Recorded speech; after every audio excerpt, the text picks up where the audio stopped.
en este momento tenemos un invitado muy especial a nuestro espacio de edición limitada. Es el profesor Óscar Iglesias Alvis.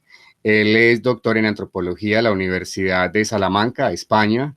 Es psicoterapeuta, sexólogo, tanatólogo, docente investigador universitario. Además tiene una columna actualmente en el diario La Crónica y hoy estaremos hablando un poco de los elementos de la salud mental. Profe, muy bien, muy buenos días, ¿cómo está? Muy bien, buenos días, Alexander. Encantado de poder compartir con ustedes este espacio. Bueno, profe, empecemos con la primera pregunta.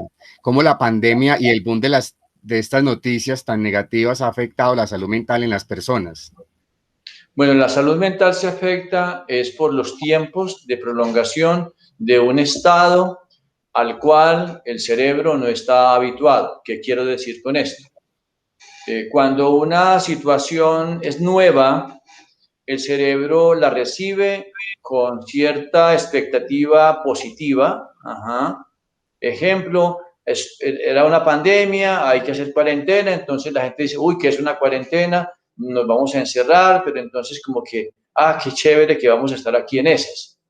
Pero en la medida en que la situación se hace rutinaria, el cerebro comienza a decir, bueno, ¿y esto hasta cuándo? ¿Y qué? Y ya las relaciones entre nosotros se están haciendo caóticas. Ya el encierro comienza a sentirse como una presión en el cerebro mental. Así que, bueno, ¿esto qué? Esto ya comienza a generar angustia, a elevar los niveles de estrés, a generar tensión entre los convivientes y por lo tanto una desacomodación que hace que el cerebro entre en una primera fase, en una especie de caos. Es un caos que luego el cerebro mismo busca la manera de no entrar en una situación que pueda como generar crisis. Entonces aparece el gran concepto muy de moda en el terremoto y ahora recupera su vigencia, la resiliencia. Y la resiliencia no es ni más ni menos que la capacidad que tienen los seres humanos para adaptarse a nuevas condiciones. Y las condiciones que tenemos ahora resultan siendo perpetuadas en el tiempo, así que la resiliencia también tiene unos márgenes de tolerancia. O sea, la resiliencia tiene también unas formas en que agota ciertos pasos y cuando ya no hay, cuando se acaba el límite que establece la misma resiliencia, entonces comienza el desacomodo a nivel afectivo, a nivel emocional y a nivel psicológico. Así que es una consecuencia de un desgaste de la resiliencia, es un desgaste de la capacidad de adaptación del humano en condiciones en las cuales hay una carga de estrés que supera y que además de no ser superable en el inmediato momento, se va prolongando porque la incertidumbre cada vez se hace y se hace mayoritariamente dominante. Tenemos ahora las vacunas. La vacuna. Sí, pero a Colombia, ¿cuándo van a llegar? No, que es que en el secretismo del gobierno no sabemos finalmente cuál es la negociación, si estamos en qué, si estamos en los que compramos directamente al laboratorio o si estamos haciendo la fila para el COVAX, ¿qué es? Ajá. Pero ahora resulta que no, que parece ser que para los próximos meses ya iniciaron vacunación unos países, en próximas semanas otros, pero ¿y nosotros cuándo? No, que es que alguien dijo que comenzábamos en febrero, pero resulta que eso no es cierto. Entonces, ¿cuándo va a ser? No, porque de pronto en el segundo semestre del 2022. Y el cerebro sigue en esa circunstancia como diciendo, bueno, me están diciendo que es verdad, me apego a la esperanza de que esto se va a resolver. Pero listo, ya tenemos la negociación en un supuesto que estuviera ya, pero tenemos la cadena de frío que sea capaz de garantizar menos 80 grados centígrados de temperatura, mantener las vacunas. Sí, mantener una cadena de frío como la que tenemos actualmente es difícil porque eso requiere de infraestructura. ¿Cómo va a ser el asunto? Ejemplo, anoche se hablaba de las grandes nevadas que hay en Estados Unidos, de grandes nevadas que están obstaculizando el transporte de las vacunas. Entonces, así se tenga, ellos tienen la infraestructura para mantener menos 80 grados centígrados bajo cero. Pero ahora viene una circunstancia que es de nevadas. Entonces las nevadas hacen que no se vaya a presentar la movilización de las vacunas. O sea, hay una serie de circunstancias que hay que saber manejar. Y eso hace que el cerebro mantenga perpetuándose en la expectativa que al final se vuelve desesperanza. Y ahí cuando vienen los problemas de sueño, problemas de ansiedad, problemas de concentración, de déficit de atención, problemas de la memoria, problemas aparte de las relaciones que puedan haber de poca paciencia, de poca tolerancia con las personas que nos rodean, con las que son cercanas afectiva y emocionalmente. Oscar, para nadie es un secreto que lo de la pandemia nos cogió de la noche a la mañana. En un momento determinado, creo que hace aproximadamente un año, en diciembre precisamente, se estaba escuchando mucha noticia de lo que estaba pasando en China, y era la noticia en China, y era la noticia en China, pero oh, sorpresa, 2 o 3 meses después viene y nos encierran. Eso fue rápidamente. Y entonces uno preguntaría, ¿y qué estrategias deben de asumir los padres con los niños que les ha tocado estar encerrados, aislados de esas funciones propias de la edad, que ya no tenían esos procesos de socialización, sea en la escuela, sea en el barrio, sea en el conjunto, y los encierran a estos niños, y cómo los padres entonces ya deben de asumir esta formación para que los niños no sientan esas ansiedades o esas dificultades? Yo creo que usted ha tocado uno de los aspectos más eh, fundamentales de esta situación, los niños. Aquí los principales damnificados, y lo peor es que no es un daño en la inmediatez, es un daño a la posteridad. La estructura de personalidad se realiza es a través de la socialización. Los padres cumplen la función de procrear y brindar lo que genéticamente brindan, pero todo lo demás en la estructura de personalidad lo aporta la sociedad, y la sociedad lo aporta en la medida en que los niños se relacionan con sus pares.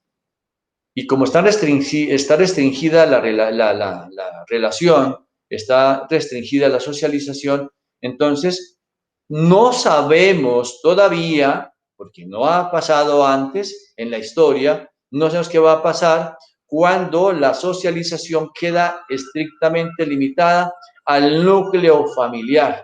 No tiene el cerebro del niño con quien compararse en términos de sentir, vibrar y relacionarse con el mundo, el contexto y los demás. Mi recomendación en este caso, de acuerdo a lo que sabemos, de acuerdo a los fundamentos de la ciencia, frente a los diferentes investigadores que vienen trabajando hace años, el tema de la estructuración de personalidad, el tema de socialización y demás, es que los niños hay que permitirles el espacio de socializarse con otros niños. Está demostrado, hay la evidencia suficiente. Los niños, en su generalidad, tienen una cierta inmunidad, porque el sistema inmunológico de los niños es muy fuerte, es nuevo y es capaz, ¿sí?, de enfrentar de manera óptima y positiva la infección por el virus.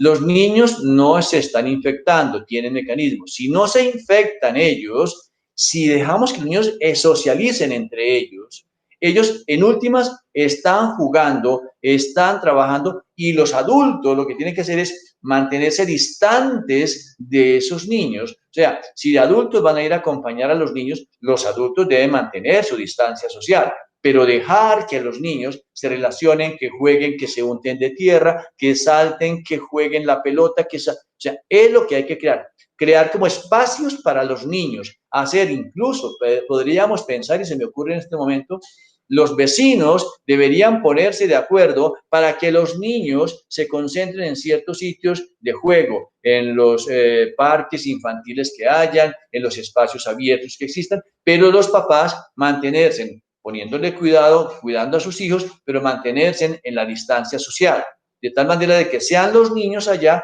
quienes estén concentrados haciendo sus actividades de juego y de relaciones.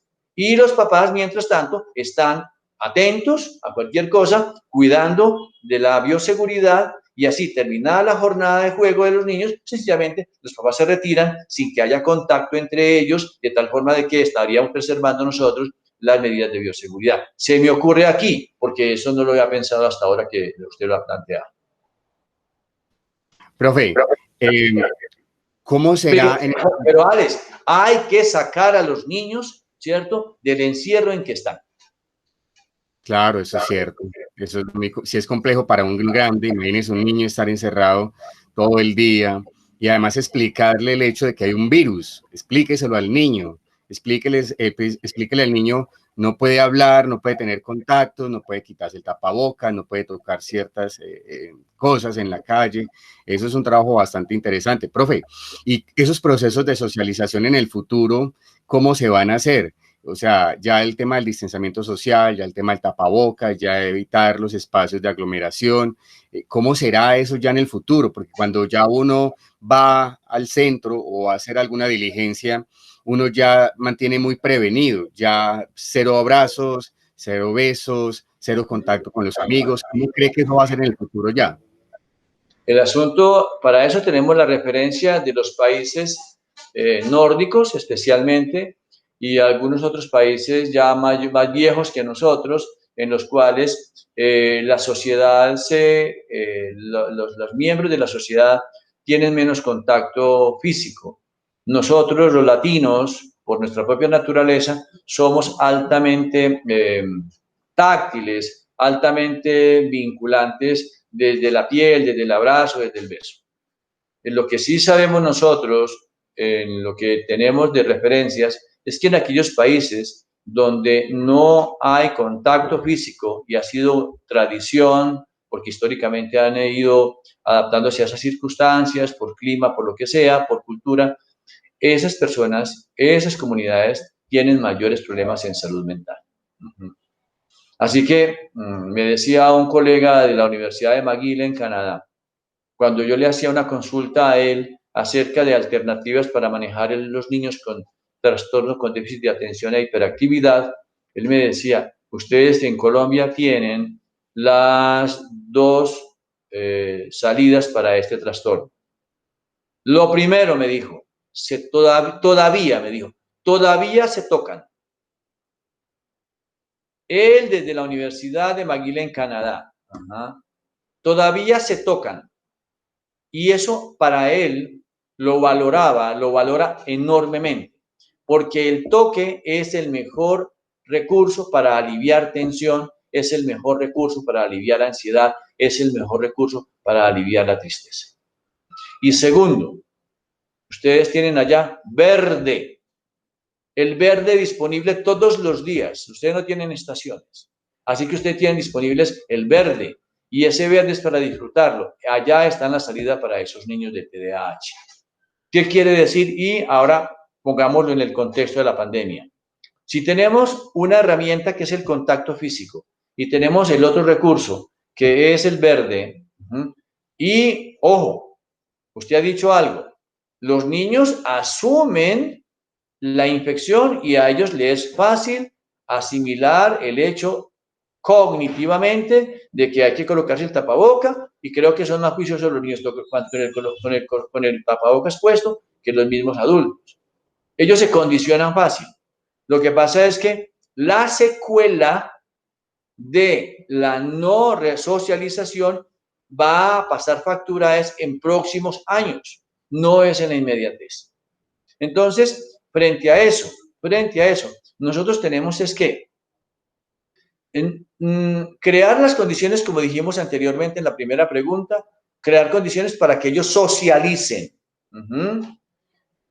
Porque sabemos ya, y hay unos estudios muy avanzados, la infección en niños solo alcanza el 0.53. O sea, de 100, medio niño se infectaría. De 100, medio.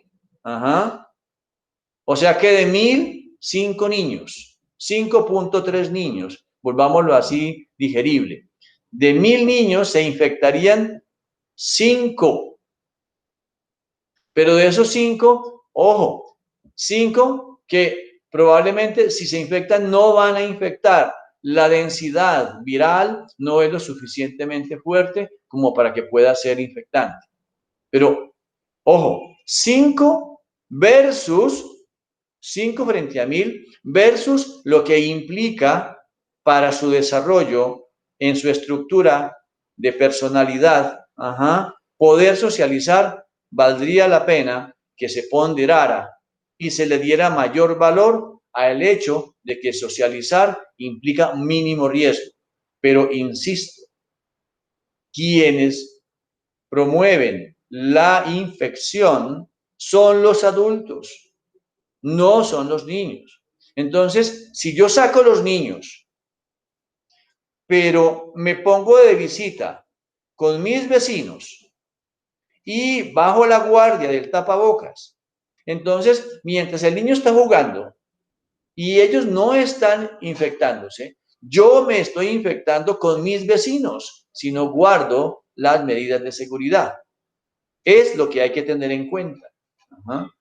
Entonces, ahí en esa línea de pregunta, esa línea de reflexión, es como nosotros tenemos que comenzar a ser racionales frente a un hecho que definitivamente nos va a mantener en el tiempo.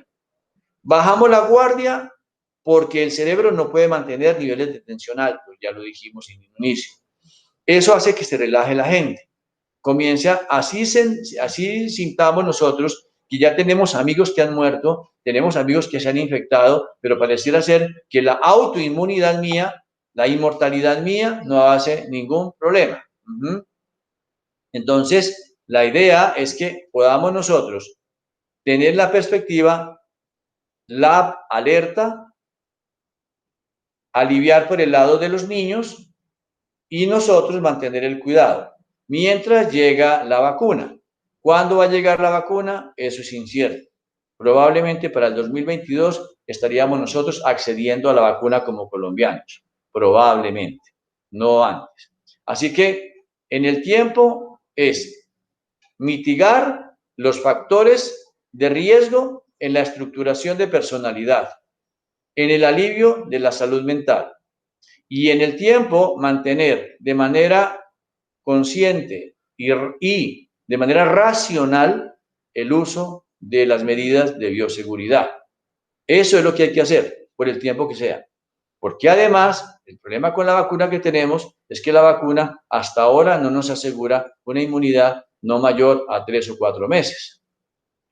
No sabemos realmente. El virus llegó para que lo estudiemos, para que conozcamos de él, para que lo miremos, pero también llegó para decirnos qué hacer con algo que todavía no podemos conocer definitiva y a profundidad. Profe, ya hablamos de la familia, ya hablamos de los niños, ahora vámonos a los entornos educativos. ¿Cuál es la perspectiva que tendrán de ahora en adelante las escuelas, los colegios, las universidades, los centros de formación, el SENA, para que nosotros podamos ir viendo esas realidades que deben de tener en cuenta tanto las personas administrativas como nuestros estudiantes? Porque pues ya sabemos que ya se hablan de palabras nuevas, ese tema del aforo. Entonces nos dicen, en este ambiente, en este espacio de formación no pueden haber cierta cantidad de personas. ¿Cómo cree usted que ya vuelve esos espacios educativos 2021 o 2022 aproximadamente? A ver, ahí ya comienzan a haber cierta relativización de los entornos educativos. Anoche hubo un foro a nivel nacional acerca de lo que viene en el 2021 en el tema educativo.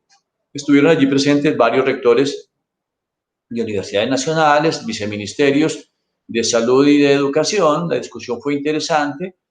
Yo insisto en que el ingreso a las aulas debe estar asegurado primero por lo de infraestructura. Antioquia, la secretaria de Educación de Antioquia hablaba ayer de que en los miles de sedes educativas que ellos tienen allá hay un porcentaje alto que no tiene acceso al agua. Primera medida, Lavarse las manos cada 2 horas como mínimo, con agua y jabón. Si no hay jabón, si no hay agua, si ya tenemos instituciones públicas que usted accede a los baños y ya no encuentra jabón, no encuentra toallas, no encuentra cómo, ya comenzamos por ahí a fallar. Si nosotros cumpliéramos en la infraestructura con los requisitos básicos y mínimos, podemos comenzar por escalar el primer punto, lavado de manos. En toda la entrada de los colegios e instituciones educativas debe haber lavamanos, suficiente agua, suficiente jabón y las toallas de papel. Ya entramos de una vez con las manos limpias. Ya. Fumigaciones, ¿sí? Que deben hacerse de desinfección cada tanto en la institución. Entonces, debe haber alguien que esté desinfectando. Los aforos. Ahora el aforo que aplican para el transporte, que ya aumentó al 70%, pues ese mismo aforo puede incluso ser superior para las aulas, donde nosotros, si usted compara un bus con un aula, ¿sí? Y usted le mete a un bus el 70%, un aula podría, que es mucho más grande que un bus, es más espaciosa, pues podría tener un aforo del 80%, para hacer unos cálculos así rápidos, exceptuando donde hayan aulas tan estrechas que definitivamente 30 personas quedan apiñadas o 40 mucho más apiñadas. Así que es cuestión de infraestructura. La primera condición a superar y a cumplir es infraestructura. Nuestras instituciones educativas no cuentan con las baterías sanitarias suficientes para poder hacer y cumplir con las medidas de bioseguridad. Eso está dicho, está hecho. El otro aspecto es el ya cómo tomar las medidas. Hay un asunto que es bien interesante con respecto al personal de salud, que tanto duele que se haya infectado y que haya muertes. Pero está demostrado en todos los estudios de trazabilidad a nivel mundial de que el personal de salud no se infecta en la relación paciente profesional. La infección de las personas de salud se da en las relaciones sociales. Cuando deja de atender y se va al espacio social, donde está el café, donde está el momento para compartir con los compañeros de trabajo, es ahí donde se presenta la infección. O sea, básicamente está ahí. Es muy parecido a cuando tuvimos la epidemia, la pandemia del virus del SIDA. Siempre los profesionales de la salud atribuían su riesgo a la manipulación del paciente, a que que las diferentes secreciones del paciente podrían afectar. Si el médico, la enfermera o el personal profesional de salud cumple con la rigurosidad de su protección, no hay problema. Pero el problema está en que, como insistimos en la primera pregunta, el nivel de tensión del cerebro no puede mantenerse por muy largo tiempo. Podrá preservar y cuidarse en la relación paciente, pero cuando salgo del espacio del paciente profesional, entonces, comillas, ya no estoy relacionándome con pacientes, me estoy relacionando con mis pares y allí bajo la guardia, y ahí viene entonces el tema de riesgo. Igual pasa con instituciones educativas. Los niños están en sus escenarios y el profesor podrá mantener la distancia con los jóvenes, con los muchachos. Cuidar en el aula de las medidas de bioseguridad. Pero cuando se termina la clase, cuando se llega a la hora de descanso, entran a relacionarse adultos de una manera ya distensionada, de una manera relajada y se quitan las medidas que antes se tuvieron, se van a bajar la guardia. Por lo tanto, el riesgo aparece. O sea que, en última, somos los adultos los que no somos capaces de gestionar adecuadamente nuestro riesgo y se lo atribuimos a los que no tienen nada que ver. Profe, con su entrevista nos deja como muy motivados a que debemos de ser muy juiciosos en el tema de prevención, y obviamente es la constante, pero también nos deja inquietos porque muchas veces creo que hemos sido muy irresponsables. El no lavado de manos constante que hemos tenido antes de la pandemia y quizás algunas prácticas que esta pandemia nos ha llevado a replantear. Quisiéramos saber si las actuales circunstancias que quizás usted como profesional, como terapeuta, ha tenido con sus pacientes de desesperanza, de tristezas, de miedos o de depresión, han salido a flote más con la pandemia, o eso siempre ha sido una constante en nuestra sociedad y estaban ocultas.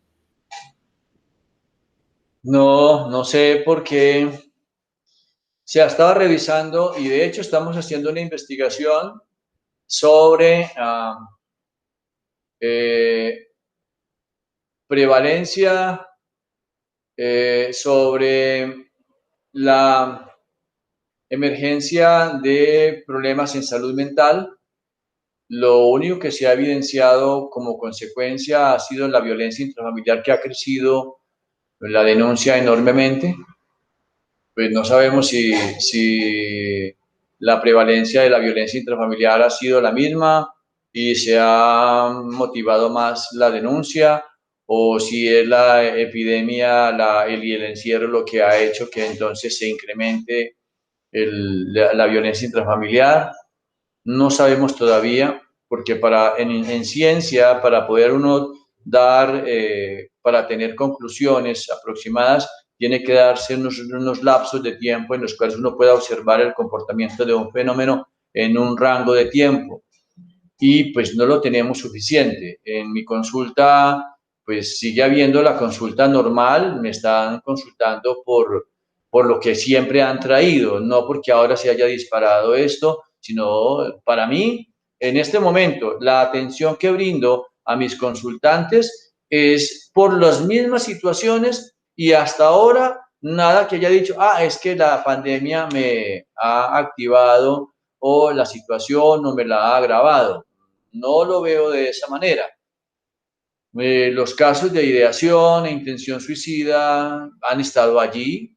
Uno podría pensar que la circunstancia que se vive podría potenciar algo que está allí, pero que se mantiene, el que ha estado históricamente. Ahora, ¿cuándo podremos ver realmente si esto comienza a generar la necesidad de buscar el ayuda y el apoyo? Lo tendremos en un tiempo más largo. Yo pienso que el próximo año será un año en el cual las alertas tendrán que mantenerse mucho más arriba en temas de salud mental, para comenzar a, primero, promover pues primero crear la oferta, porque la oferta en salud mental es lastimosamente deficiente, muy pobre en Colombia, y en general en el mundo es muy pobre. Crear las alertas, pero también crear las condiciones para que la demanda que se pueda inducir pueda ser satisfecha. ¿Cuándo lo veremos? No sabemos todavía. ¿Será en próximos primer semestre del 2021? Hay que tener en cuenta que el cerebro tiene una capacidad de aguante, una capacidad de adaptación, y puede guardar, y luego en el tiempo, al año, 2 años, eso expresarse de maneras que todavía no podemos prever.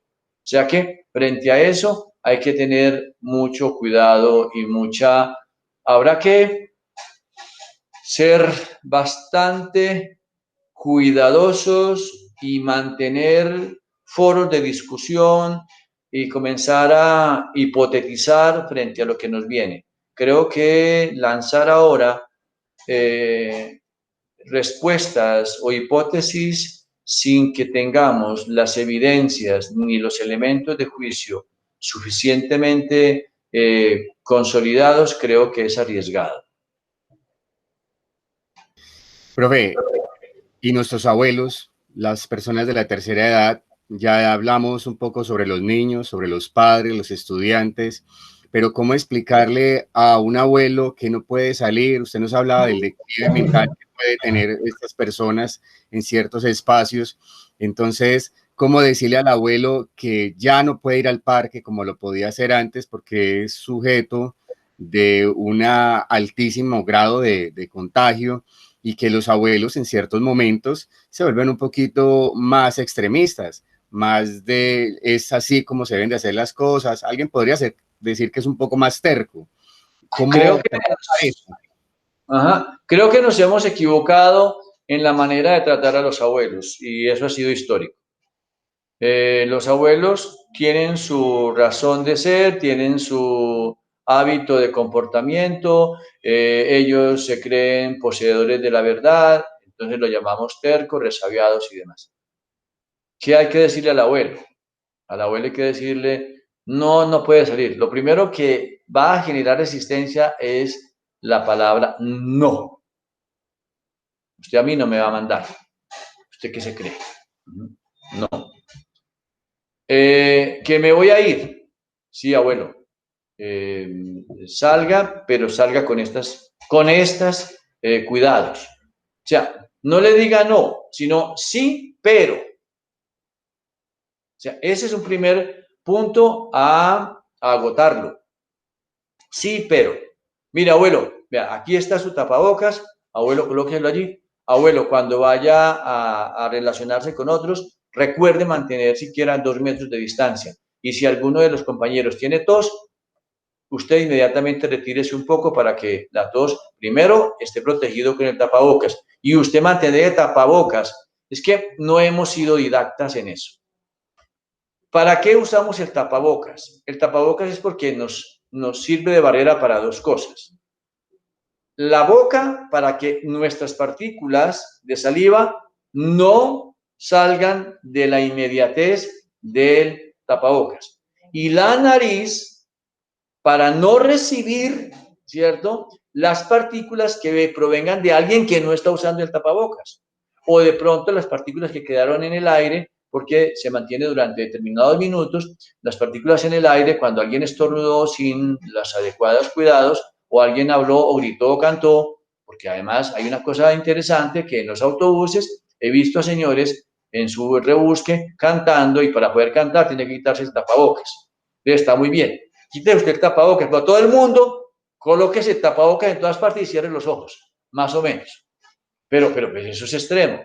Así que lo que tenemos que hacer con los abuelos es decirles, abuelo, sí, pero. Sí, pero. Y aquí está el tapabocas, y abuelo, colóqueselo bien, porque si hay alguien que no es prudente, cuando tose o grita, las partículas le van a entrar a usted por la nariz.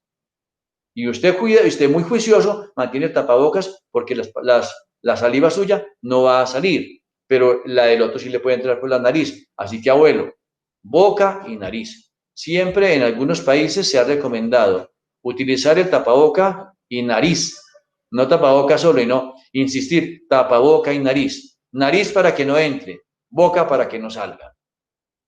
O sea, el tema es, incluso uno puede acompañar a los abuelos a salir, acompáñenlos, porque el que tiene la razón entonces le dice, abuelo, ahí viene tal fulanito de tal, los vamos a saludar, pero distantes. Y puede sentarse usted a echar el cuento, y para que yo no interfiera, me hago en otra banca, me hago en otro sitio para que ustedes charlen ahí. Pero abuelo, aquí estoy pendiente de que alguien no venga de manera imprudente a infectarlo a usted. Es un asunto más de pedagogía, es un asunto más de maneras y formas de conducir a los abuelos en esta situación de cuidado.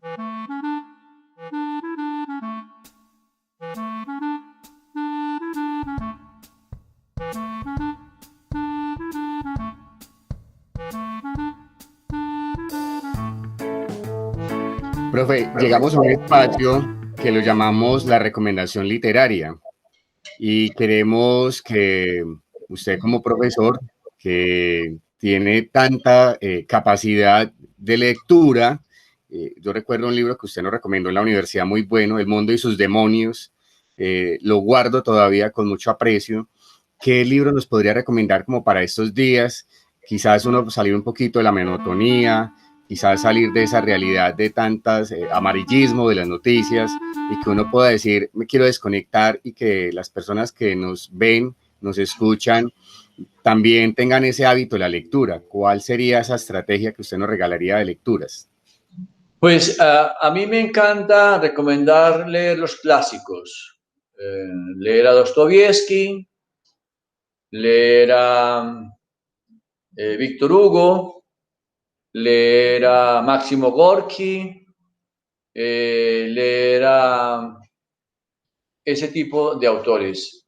Yo hoy recomendaría un libro que se llama La montaña mágica, que es precisamente, ¿sí?, un tema de un sanatorio de tuberculosis, donde están personas que sufrían tuberculosis. Y valdría la pena que la gente se adentrara en lecturas, que es un clásico también, como esas.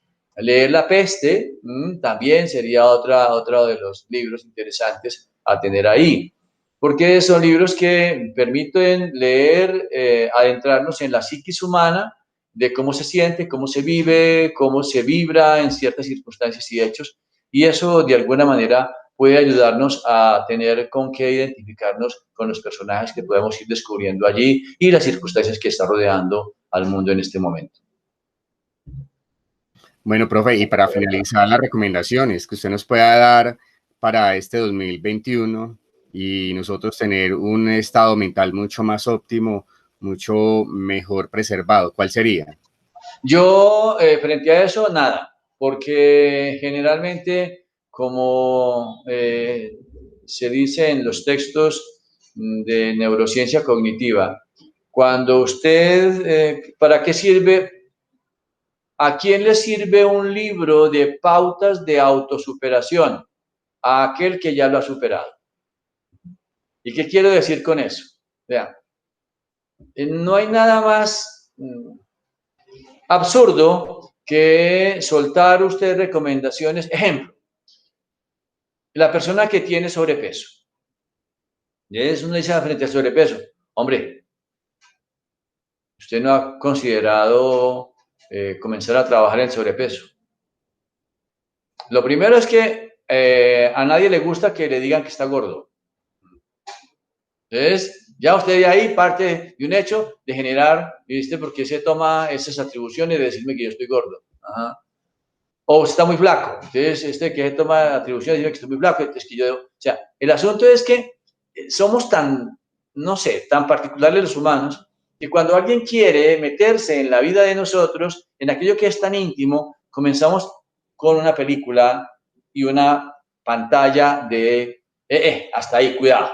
Entonces, cuando usted hace recomendaciones, las recomendaciones como tal siempre se van al agua, se las lleva el agua, se las lleva el aire. ¿Por qué? Porque la recomendación solo es algo que el sujeto per se tiene que comenzar a descubrir que es necesario gestionar de sí mismo para superar una circunstancia X o Y. Entonces, no soy amigo ni de los manuales, no soy amigo de las recomendaciones, no soy amigo, no, sencillamente me encanta decirle a la gente, mire, hay esta circunstancia, hay esta situación. Los niños, hombre, dejen que los niños jueguen, pero hagan esto para que usted se cuide. Asúmalo, como usted considere, pero en últimas, quien toma la decisión de hacer lo que le convenga frente a una situación de riesgo es el sujeto mismo. Ahí aplicaría un adagio o un dicho popular que dice que el maestro solo llega cuando el alumno está preparado. Entonces, ¿a quién le podemos hablar a nosotros de cuidar la dieta? A aquel que ya siente que su dieta, como la está llevando, le está perjudicando. Entonces, ese acudirá. Entonces, probablemente habrá un estudiante que le pregunte a usted, profe, mire que tengo esta situación, ¿qué puedo hacer? Esa persona le está pidiendo a usted en particular que le dé una sugerencia, que le dé una recomendación basada en su experiencia, conocimiento y dominio del tema. ¿Qué es lo que hace? Pero cuando usted la riega de esta forma, pienso que la gente dice, bueno, sí, muy bien, pero ojo, no es para mí, porque yo no me considero de riesgo. No es para mí, porque yo estoy bien. No es para mí, porque yo me cuido. No es para mí, porque yo no tengo prevalencias, porque, en fin, preexistencias, perdón. O sea, ese es el asunto. Entonces, por eso cuando me dicen a mí, recomiende generalidades, pienso que es casi que perder el tiempo uno diciendo, no, solamente para nosotros, y creo que en la conversación que hemos tenido usted y yo, creo que hemos tomado, y las preguntas suyas han sido abarcantes de situaciones generales. Ya los estudiantes, todos los aprendices que puedan escuchar esta y otras conversaciones que usted ha venido desarrollando, seguramente que de todos esos discursos alguien tomará algo que considere importante para él, porque, ojo, está sintiendo que él podría ser de alguna manera vulnerable. Bueno, profesor Oscar Iglesias Alvis, muchísimas gracias por darnos este espacio en el cual, a partir de sus conocimientos, nos genera muchas inquietudes también propias, pero también nos da muchas luces para seguir magnificando los procesos que podemos tener en cuenta en el cuidado, en el autocuidado de nuestra familia y pues también de la sociedad. Por eso nosotros hemos creado este espacio llamado Edición Limitada, cual tiene la finalidad de hacer visibles las personas que quizás son invisibles en la sociedad y que por eso, con sus conocimientos, prácticas y trabajos sociales, se convierten en Edición Limitada. Muchísimas gracias, profesor. Alexander, es que yo utilizo aquí una premisa, y es que a mí me encanta y como que mi intención es generar confusión. La idea es confundir. Y cuando genero esas confusiones, hago que la gente comience a pensar, ¿sí?, en otras cosas que tal vez no había pensado. Por eso me encanta más generar preguntas que dar respuestas. Porque las preguntas, finalmente, cada cual comienza a gestionarla y a encontrar respuestas. Por lo tanto, se puede gestionar a sí mismo. Así que muchas gracias por haberme permitido aquí compartir con usted, hermano, esta conversación, este diálogo que me parece a mí muy ilustrativo en términos de crecer nosotros. Y si alguien, ¿sí?, alguna de las cosas que hemos comentado le genera alguna inquietud, pues que curiosee sobre ella y que explore, busque y encuentre respuestas.